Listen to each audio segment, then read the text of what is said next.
Magandang araw po sa ating lahat. For today's video, gusto ko lang po i-share sa inyo ang libro na nabasa ko na The Way of the Shepherd na 7 Ancient Principle para maging productive ang iyong team. Kung ikaw ay leader, no, bagay na bagay po to sa iyo, no, para yung mga insight po na nandito, grabe po, no, makakatulong po. Actually, personally po, nung nabasa ko to, no, marami po akong natutunan. Kaya gusto ko po itong i-share dito sa ano natin, sa channel po natin para din makatulong po sa inyo. Ito po, The Way of the Shepherd, 7 Ancient Principle para maging productive ang iyong team. So, 7 bagay na principle para maging productive pa yung team.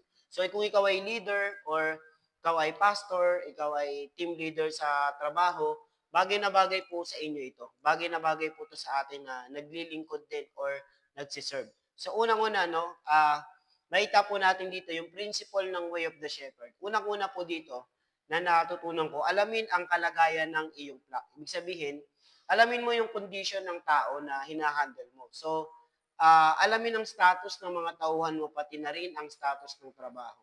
Di ba? Inaalam din kung sa professional, inaalam mo yung condition ng trabaho niya or ano pa, kilalanin ng yung flock one at a time. No, kilalanin mo yung mga tao na ina-handle mo or i-engage mo ang iyong tauhan on regular basis. Ibig sabihin, palagi mo silang i-engage sa anumang mga gawain. So, hayaang maging bukas ang mata at tenga, magtanong at mag-follow up. So, kailangan marunong kang alamin kung ano yung kalagayan ng iyong flock. Diba? Katulad sa pag-aalaga ng mga tupa. No? Actually, nantulad ito sa yung principle na to sa paglilid ng mga tupa.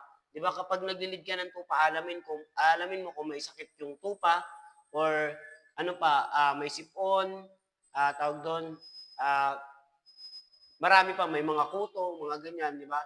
So, aalamin mo, katulad din sa atin, no, sa paglilid natin ng tao, aalamin natin kung ano yung kondisyon ng iyong flock or kung ano yung kondisyon ng iyong disciple. 'Di ba? Kung sa discipleship context, ano yung condition niya, kamusta na siya? 'Di ba? Nasaan na siya sa journey niya? Lumalago ba siya? Mga ganun. So, unang-una natutunan ko dito, the way of the shepherd. So, alamin mo ang kalagayan ng iyong flock. So, pangalawa, tuklasin ang shape ng iyong ship. So, sa pagpili mo ng ship, ay pwedeng padalhin o pahirapin ang pagmamanage mo ng flock.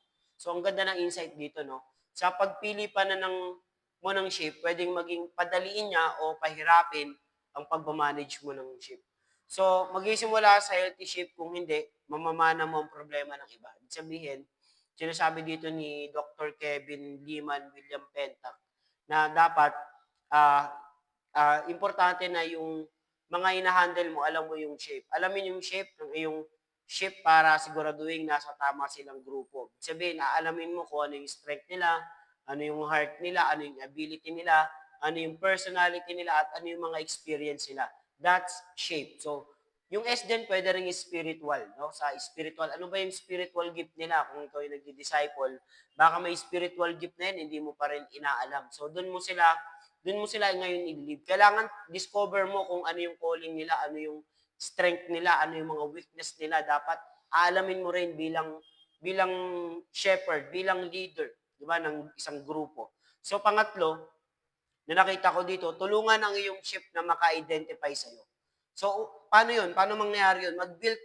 Mag-build ng trust sa iyong mga followers by modeling authenticity, integrity and compassion. Dapat makita sa mag-build ka ng tiwala sa kanila. Kasi 'di ba ang sabi niya yung trust is the foundation of leadership. Dapat nagbi-build ka talaga ng tiwala, no? Yung totoo ka, nakikita sa'yo, di ba may nakita man sa'yo, wala, totoo ka, or compassionate ka na tao. So mag-set ka din ng mataas na standard para sa performance. No? Hindi ganito lang yung performance na ilalagay mo, isi-set mo.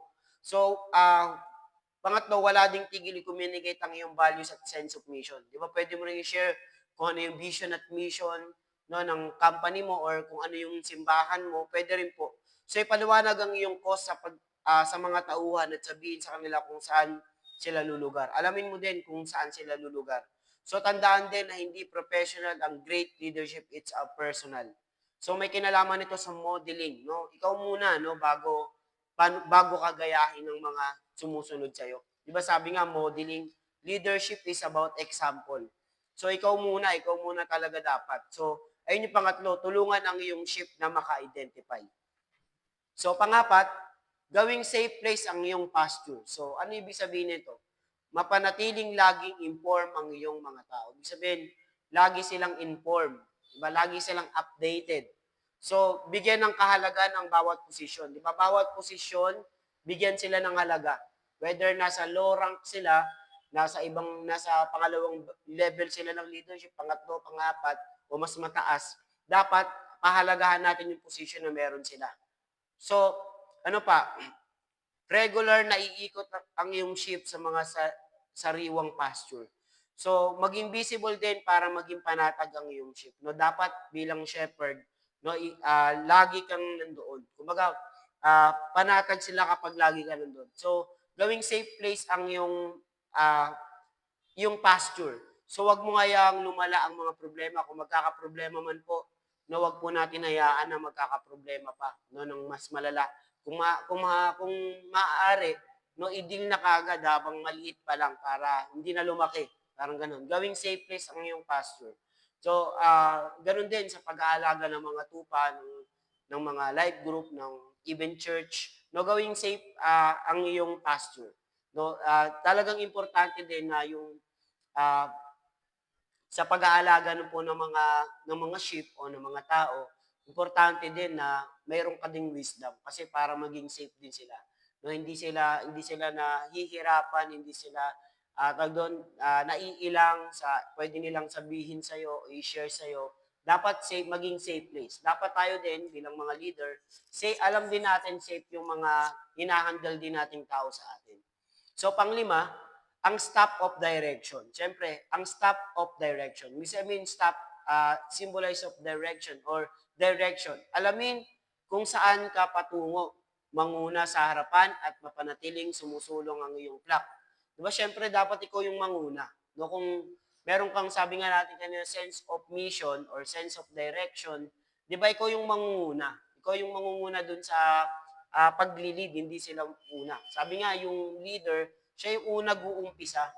No? Siya yung susundan. Kapag nag-direct, mangikayat imbis na mamilit.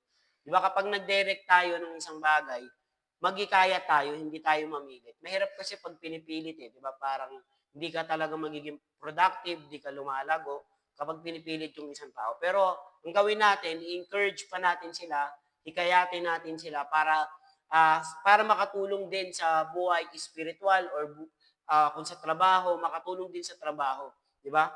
So, hayaan mong maging malayang kumilos ang iyong tauhan, pero siguraduhin alam nila kung hanggang saan ang boundary. Wag malito sa boundaries at harms. So, ibig sabihin, hayaan natin malaya silang kumilos, pero siguraduhin natin na may hangganan yung nila, may boundary. Baka kapag nalagay sa alanganin ng iyong tauhan, tulungan mo silang makaalis dito. Ito yung maganda ron.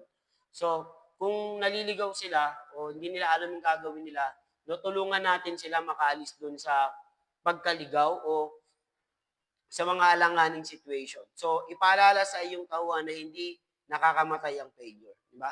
Paalala din natin na open pa rin sila mag-fail. Di ba? Na kahit na ganon, 'di ba, yung failure ay maging maging way nila para matuto. 'Di ba? Ipaliwanag sa kanila na ang failure, no, nakakatulong 'yan para mas gagalingan mo pa or mas uhusayin mo pa. Kasi ang failure na parang hindi ka talaga natututo, ibig sabihin, talaga ngayon yung matinding failure, hindi ka natututo. That's failure. Pero yung failure na nagkamali ka, pero natuto ka dun sa pagkakamali mo, ang ibig sabihin po nun, natuto ka o mas lumago ka. So, yon yung panglima, ang stop of direction. Pang-anim, rod of correction. Ibig sabihin, yung protection, no? Pumamigit na at ipagtanggol ang iyong ship. Yeah? Kailangan katulad kahapon, no, yung kung makikita niyo po sa video diyan sa may short, pumunta po kami kahapon sa isang barangay dun sa Pandi, Bulacan. No, meron dun tupakan, no, pasture.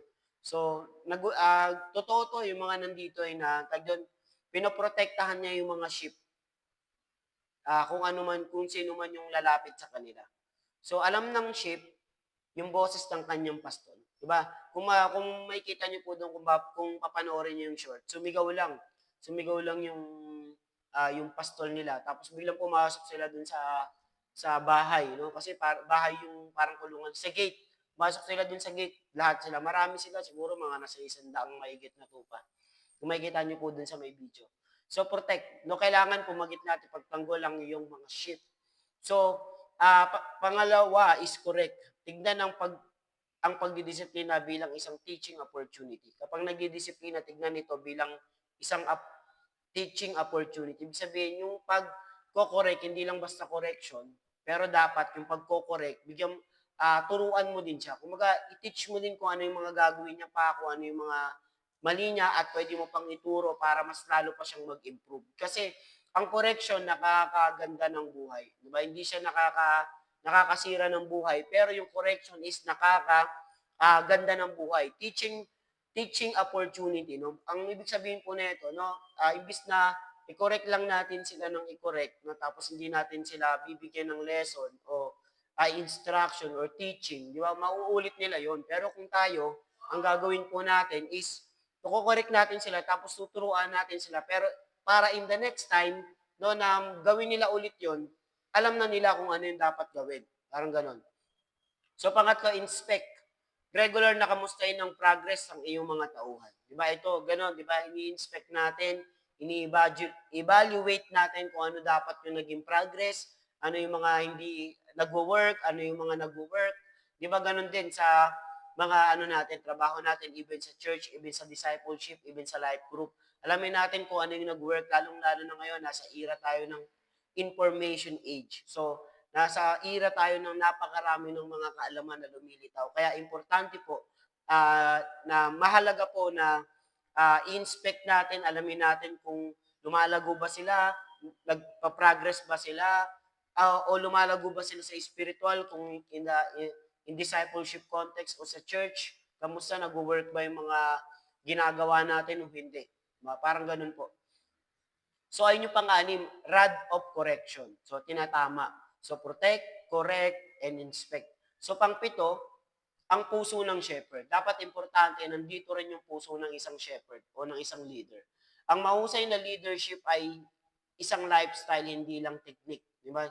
Sabihin, ikaw muna. Ikaw yung lifestyle mo, ikaw yun eh. Sabihin, no, yung tinuturo mo, ikaw yun. Kaya sila sumusunod sa'yo dahil hindi lang dahil sa pagtuturo mo. Sabi nga, you teach what you know, but you impart who you are. Diba? So, you teach what you know, but you impart who you are. Diba? Ini-impart mo kung sino ka. At, di ba, di mo pwedeng turuan yung isang tao na hindi mo naman ginagawa. Sabi niya, ayun, di ba, hindi mo naman pwedeng ituro ang isang bagay na hindi mo ginagawa. So, araw-araw, kailangan mong mag-decide kung sino magbabayad para sa iyong leadership. Ikaw o ang mga tauhan mo o mga tao mo. Higit sa lahat, magkaroon nga ng malasakit para sa iyong ship. Importante din na magkaroon ka ng malasakit sa iyong ship.